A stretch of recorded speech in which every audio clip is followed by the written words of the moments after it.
নাই চাওক আজি বহুত দিনৰ পৰা শুনি আছিলোঁ বিনন্দ শইকীয়া কংগ্ৰেছত যাব ক'ৰবাত যাব গতিকে তেখেত বোধহয় আজি গৈছে মই কিন্তু এতিয়ালৈকে অফিচিয়েলি মোক কমিউনিকেট কৰা নাই যদি চিঠি এখন দিয়াৰ যিটো ক'ৰবাত যদি দি থৈ গৈছে মই নাজানো যদি দিছে মই নাজানো দিব পাৰে হয়তো কোনোবাই দিব পাৰে গতিকে তেখেতৰ য'ত মানে ভৱিষ্যত সুন্দৰ হ'ব বুলি তেওঁ য'ত ভাবিছে বিজেপিত থাকোঁতে চাগে তেখেতৰ মানে সন্তুষ্টি তেখেতে নাপালে কংগ্ৰেছত তেখেতে সন্তুষ্টি পাব আৰু তেখেতক কংগ্ৰেছলৈ গমন যিটো আজি হোৱা বুলি এইমাত্ৰ মই শুনিছোঁ গতিকে তেখেতকতো আমি শুভেচ্ছা দিব পাৰিম কিন্তু এক্স MLAক আমি প্ৰেজেণ্ট MLAৰে আমি আমাৰ দলৰ যদি ক'ৰবাত কিবা অলপ গেপো আছিল সেই গেপখিনি আমি এক্স MLAজন কংগ্ৰেছে পালে প্ৰেজেণ্ট MLAজন বিজেপি পাব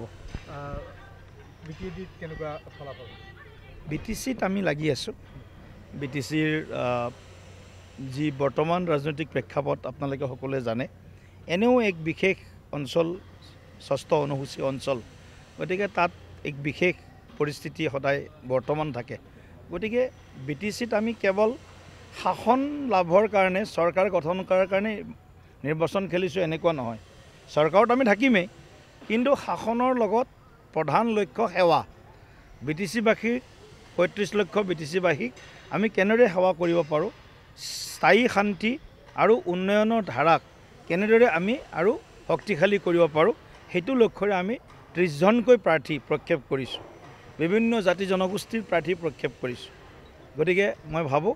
BTCবাসীয়ে এইবাৰ ভাৰতীয় জনতা পাৰ্টিক এবাৰ এটা ভাল সুযোগ আৰু সুবিধা লগতে সমৰ্থন আৰু আশীৰ্বাদ দিব এয়া আমাৰ ৰাইজৰ ওপৰত বিশ্বাস আছে আপুনি বিচৰা বাতৰি পাব কেৱল নিউজ 18 এপত নিউজ 18 এপ ডাউনলোড কৰিবলৈ স্ক্যান কৰক এই QR কোড গুগল প্লে ষ্টৰতো পাব এই নিউজ 18 এপ